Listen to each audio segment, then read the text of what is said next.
radio. Shout it. Exactly. When we speak of another GOAT, when you and Jay-Z had to exchange friendly fire, what was that like? Because, I mean, it wasn't no real deep jabs going on, but it was just a little something. I don't think it was a jab at all. I think that I remember when I told Jay-Z, I said, when you said that about me, my stock went up. Come on now. And he said, that's why I said it. That's love, man. Yeah, like I started, like, I'll be honest with you. When Jay-Z said my name, he made it so that for you to be a dope rapper, you have to say my name. Come on now. And so since Jay-Z has said it, 2 Chainz, Kendrick, West Side Gun, Conway.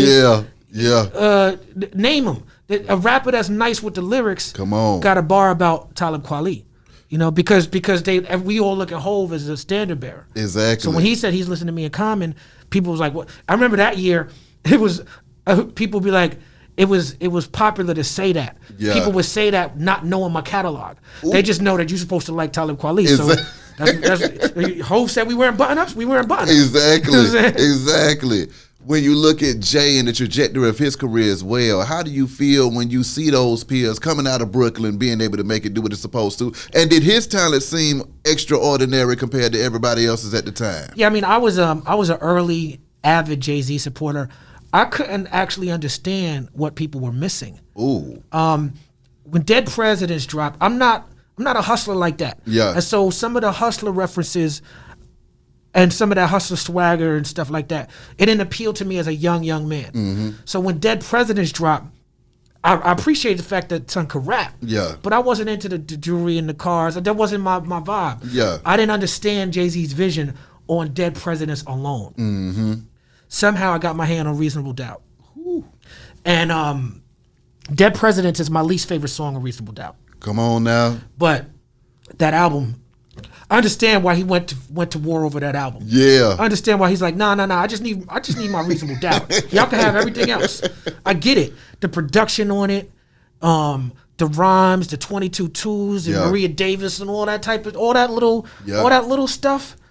I was like, because I was in the clubs. Yeah, I was in the clubs. Yeah. So I understood what Maria Davis represented. Mm-hmm. I understood what 22 Twos was. I understood what The Evils was. Mm-hmm. I understood what Can I Live was when I first heard it. I understood what I was feeling it. I understood what I was listening to. And Jay-Z wasn't cracking like that in the streets. People weren't listening to him like that. That's and I was right. like, yo, y'all not hearing this jazz man? What the jazz man be doing? You know what I'm saying? And he was on the radio with the Mary J. Blige record. Yeah. Which that record is a good record, but to me it was still a radio record. Yeah. So they didn't really get it. And then he came out. What's the one after that? After the Blueprint. I mean, not the Blueprint. The Reasonable Doubt.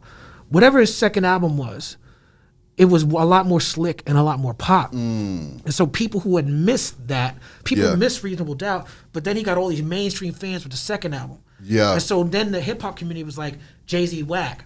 But it's like, had you studied what he was doing Reasonable Doubt, you would never say that. Exactly. So when he was able to start bringing that energy back around the Blueprint era, and hip hop fans were like, oh, okay, I get it now. I liked it the whole time. Exactly. Of course, I didn't like the record with Babyface and certain other records, But shout out to Babyface, who's an Atlanta classic, by the way. Come on now. I just didn't like his record with Jay-Z. Diamond D, Southern Playalistic Cadillac Music Remix, man. Yes, sir. How did that come about? Oh, man. Chris Lighty, rest in peace. Chris Lighty, he had set that up.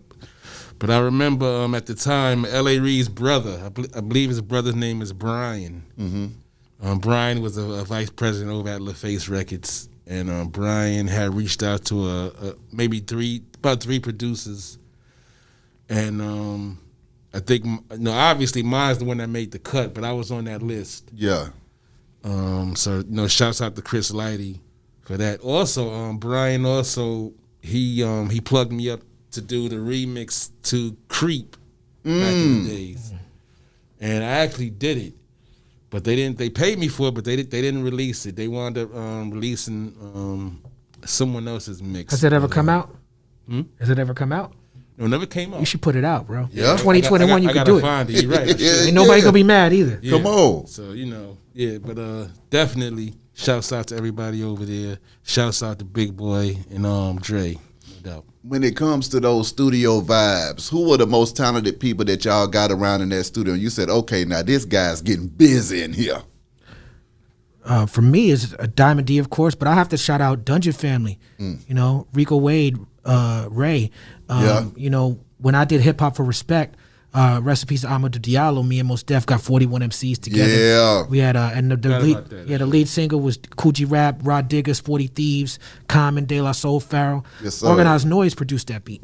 And the reason Organized Noise produced that beat is, I mean, Outkast at that time was huge. Yeah. Dungeon Family was huge. Goody Mob was out. Yeah. He was in New York looking at it like, man, them boys could rap. Them boys got beats. And they reached out. Rico Wade in particular reached out. He was like, I want to be a part of this. You need to let us produce it. Yeah. We flew down to Atlanta. I went to the dungeon. Yeah. In the dirt, in the red dirt. You know what I'm saying? Where Andre said on the new Goody Mob album, he said, you lay down and go to sleep, you wake up because someone done lit one up. Yeah. You know, that vibe. Exactly. And I think Future was in the studio back then. He was a teenager. My God. But watching them work, watching Jermaine Dupri work for me as well. Yeah. Jermaine Dupri flew me to Atlanta.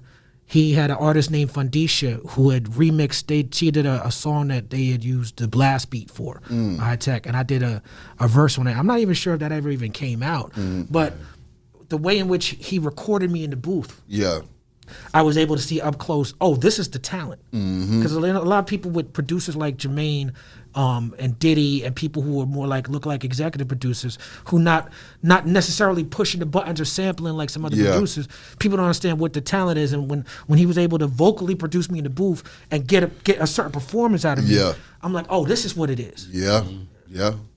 Diamond? Yeah. Same question? Yes, sir. Producers, all right. Producers that I look up to. Other question? Well, that you were in the studio with and you felt the vibe with them and you was like, okay, I understand why you the truth. Wow. I mean,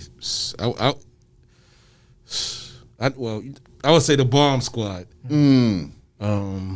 I never really been in the studio with them, but you know, Hank Shockley, he came to my house one day. I think he was vice president over at MCA. This is around the time when he had the young black teenagers. But anyway, people like the Bomb Squad, you know, they definitely pushed me. It's a lot. 45 King, of course. Q-Tip, Jay Dilla, you know, Pete Rock,